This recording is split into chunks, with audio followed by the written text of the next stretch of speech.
میں گزارش کر رہا ہوں خطبائے کرام سے، چونکہ وقت کی نزاکت ہے اس لیے مقررہ وقت میں اپنی گفتگو مکمل فرما دیں تو کرم ہوگا۔ میں گزارش کر رہا ہوں حیدرآباد سے تشریف لائے ہوئے مشہور خطیب مسلم پرسنل لاء بورڈ کے رکن جناب ڈاکٹر متین الدین قادری صاحب سے کہ تشریف لائیں اور خطاب فرمائیں۔ السلام علیکم ورحمۃ اللہ وبرکاتہ۔ اعوذ باللہ من الشیطان الرجیم، بسم اللہ الرحمن الرحیم، الحمد للہ رب العالمین، والصلاة والسلام علی رسولہ النبی الکریم وعلی آلہ واصحابہ اجمعین۔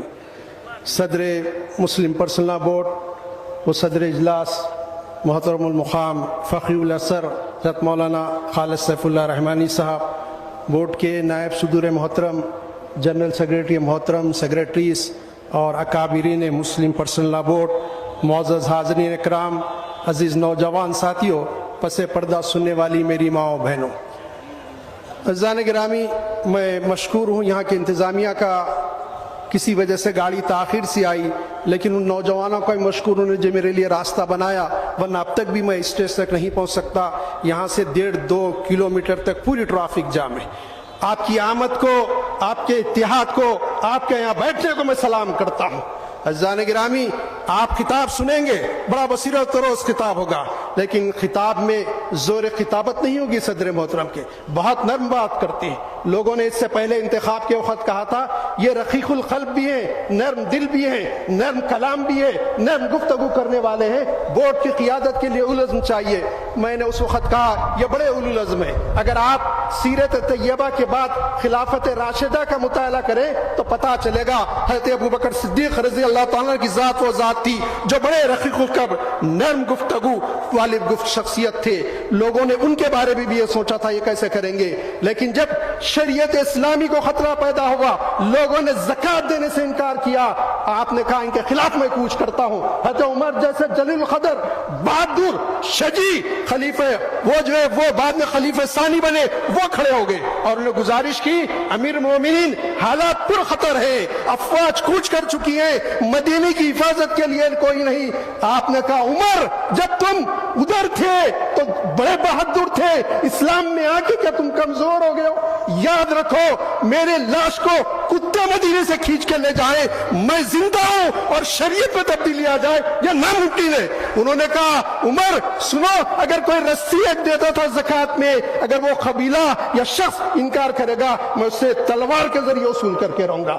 عزیزان گرامی، آپ نے دیکھا ہمارے صدر محترم کو، نرم دمے گفتگو، اقبال نے کہا تھا گرم دمے جستجو، رزم ہو کہ بزم ہو، پاک دل و پاک باس۔ کیا کیفیت ہوئی؟ حکومت نے کہا ہم لا کے رہیں گے۔ صدر محترم نے پریس کانفرنس میں کہا دستور کے دائرے میں جتنی جد و جہد ہوگی، جتنا احتجاج ہوگا ہم کریں گے اور ہم پیچھے ہٹیں گے نہیں۔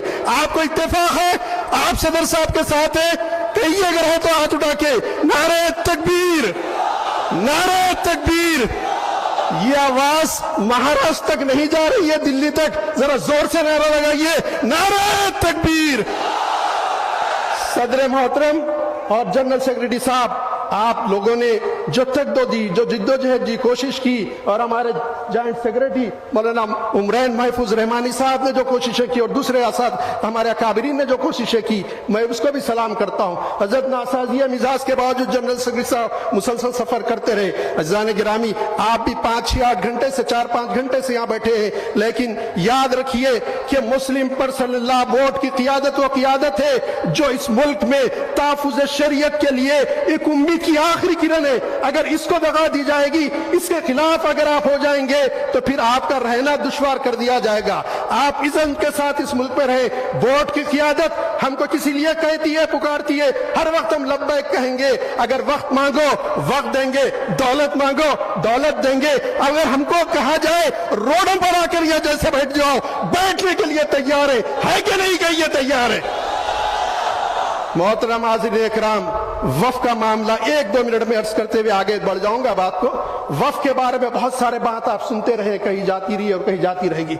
मैं एक बात आपसे कहना चाहता हूं, यह मसला मसाजिद का है, खबरस्तानों का है, दरगाहों का है, इमाम बाड़ों का है, अज़्ज़ान गिरामी बहुत सारे हमारे इदारों का है, मदारिस का है। लेकिन बहुत साल पहले, आज से तकरीबन 20-25 साल पहले विश्व हिंदू परिषद ने किताब शाये की जिसमें तकरीबन 4000 मसाजिद और दरगाहें और खानखाहें और इमाम बाड़े हैं जिसके बारे में उनका दावा यह है कि ये मनादिर तोड़ के बनाए गए। ये उन्होंने कहा, एक बहुत बड़े मकसद से कहा, और वो समझते हैं ये मौका है कि वो बताकर वो 4000 मसाजिद को हासिल कर लिया जाए। और यकीन मानिए ये वक्त बिल पास होता है पार्लियामेंट में, आप रोक नहीं पाएंगे उन 4000 मसाजिद को।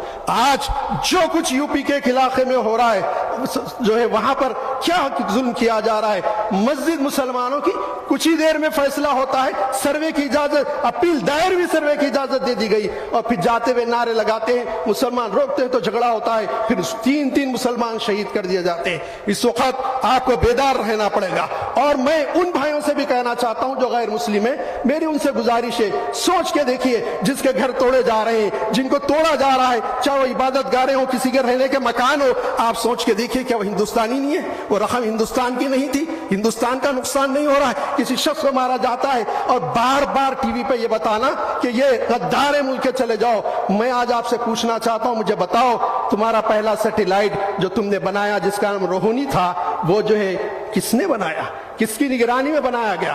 और वो सैटेलाइट व्हीकल सबसे पहले जो है मदार के करीब छोड़ी गई, किसने छोड़ा, किसकी निगरानी में छोड़ा? मैं बताऊं आपको, आप सुने तो ताज्जुब करेंगे। इनसे पूछिए, मेरे सामने लाइए, पहला हेलीकॉप्टर इस मुल्क के डिफेंस के लिए किसी ने बनाया तो वो मुसलमान था। कौन था बताऊंगा आपको। अज़्ज़ान गिरामी, मिसाइल टेक्नोलॉजी में हमारा मुल्क पीछे था, एक शख्स के हाथ में दिया गया, DRDO के डायरेक्टर बने, उन्होंने कहा कि अब मैं इसको बनाता हूं। मिसाइल बनाए, इंदिरा गांधी के दौर में बनाया गया, उसको बाद में डेवलप किया गया। एक बहुत बड़े प्रोफेसर वहां हैं, मैंने एक बार उनसे पूछा, नॉन मुस्लिम, डोंगरी साहब, मैंने उनसे पूछा कि साहब आप कैसे महसूस करते हैं? तो उन्होंने कहा, खादरी साहब मैं इस तरह महसूस करता हूं कि टीम कोई क्रिकेट खेलती है, उसका कैप्टन गायब हो तो टीम कैसे खेल सकती है? उनका नाम था जो APJ अब्दुल कलाम, इस मुल्क को ले जाने वाला। एक विजन दिया, क्या विजन दिया? इंडिया 2020 का विजन दिया। क्या कहा उन्होंने उस विजन में? New millennium, a vision of new millennium. क्या दिया कि मेरा मुल्क सबसे ताकतवर होगा। क्या मुसलमान नहीं था? क्या अब्दुल हमीद जिसने पाकिस्तानियों के मुंह दांत तोड़ दिए, खट्टे कर दिए, क्या मुसलमान नहीं था? मैं आपको बताऊं, आसाम के इलाके में बहुत पहले की बात है कि चाइना की फौज घुस के आ गई, कौन भगाए? फौज पीछे हट गई, BSF पीछे हट गई, वहां के महाराज कलेक्टर भाग गए, छोड़ के पूरे लोग भाग गए। मुसलमानों ने मस्जिदों के स्पीकर से ऐलान किया कि मुल्क की दफा के लिए निकलो, निकल के आए और तेजपुर के मुसलमानों ने चाइना की फौज को भेज दिया। हाथ में कुछ जो हथियार था घरों में लेके आए, कोई ट्रेन फौज नहीं थी, अल्लाह ने उनकी मदद की। झागला चीफ मिनिस्टर थे, उनको कहना पड़ा कि तेजपुर के मुसलमानों ने हिंदुस्तान की लाज रख ली। हम हर वक्त महाराज लाज रखने के लिए तैयार है, लेकिन हमारी शरीयत में, हमारे वक्त में जिसको दस्तूर इजाजत देता है, आर्टिकल 25, 26, 30, मैं ला का भी स्टूडेंट रहा हूं, मैं जानता हूं, लिलम किया हूं, मैं इस वक्त उसकी वजाहत में जाना नहीं चाहता। हम पढ़े हैं, हम जानते हैं। आप उसके परख क्यों आ रहे हैं हिंदुस्तान के दस्तूर के? आप सिर्फ मुसलमानों की इबादत गाहों पर निशाना नहीं बना रहे, आप चाहते हैं कि इस मुल्क के दस्तूर को बदल के रख दिया जाए। हम आपकी नीयत को भी जानते हैं। मैं सेक्युलर भाइयों से गुजारिश करता हूं कि इनके अज़ाइम को समझिए। यह मुल्क की ताकत डाइवर्सिटी में है। यह मुल्क का इत्तिहाद उसी वक्त रहेगा जब अमन और सुकून के साथ सो रहेंगे। अज़ान गिरामी, छिट्टी आ गई है, वक्त बहुत कम है, मैं जानता हूँ काबिन को सुनना है।